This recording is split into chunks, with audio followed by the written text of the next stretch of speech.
You just did it. Sometime in the last few minutes, without deciding to, without noticing, your hand drifted up and touched your own face.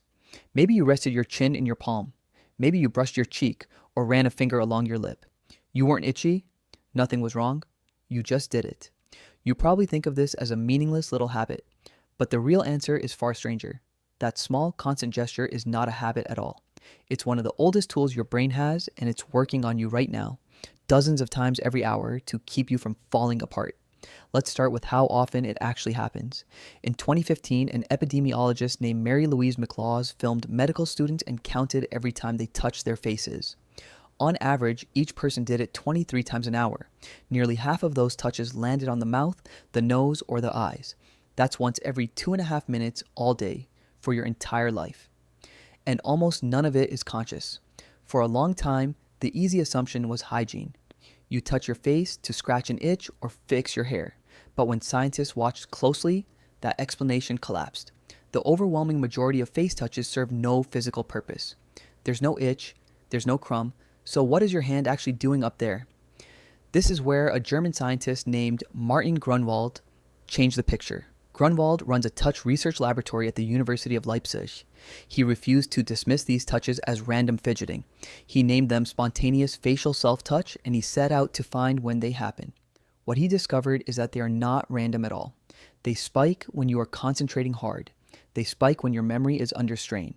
And above all, they spike the instant your emotions start to wobble. Think about your own life.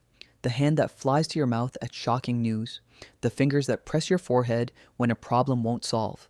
You always thought these were expressions of how you feel. Grunwald's work suggests something more active. They aren't just showing your emotion, they're managing it. Here is the mechanism. Your face is one of the most densely wired regions of your whole body, packed with nerve endings that report straight to the brain. When stress climbs, a single touch there sends a flood of familiar, grounding sensation inward, like a hand on the shoulder. It says, "You are here. You are safe. Settle down." You are, in the most literal sense, soothing yourself the way someone once soothed you. To see how deep this goes, watch a baby. Ultrasound scans show unborn babies stroking their own cheeks in the womb, months before they are born. Nobody taught it. It is wired in from the very beginning. The gesture you make in a tense meeting is the same gesture you made floating in the dark before you had a name.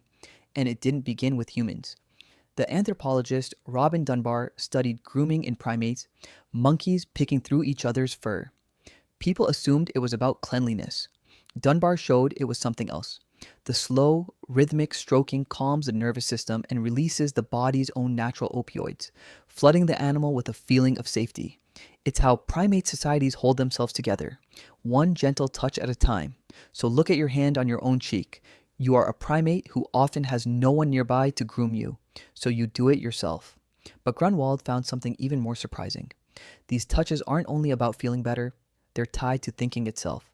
They spike during heavy mental load, when working memory, your mental scratch pad, is strained. When an interruption threatens to scatter your concentration, a face touch seems to act like a reset, anchoring the thought so it doesn't slip away. And when he prevented people from touching their faces, their inner equilibrium suffered. The touches aren't decoration, they're load-bearing. So the next time your hand drifts upward, see it differently. It is not weakness or a bad habit, it is your oldest reflex. A primate grooming itself, an infant soothing itself, a brain reaching for its own skin to steady a thought or quiet a fear. It is care given automatically by you, to you, in a language older than words. You just did it again.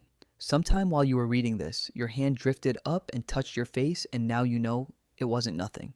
It was the oldest, quietest kindness your body knows how to give itself, performed by a hand that has been looking after you since before you ever drew breath.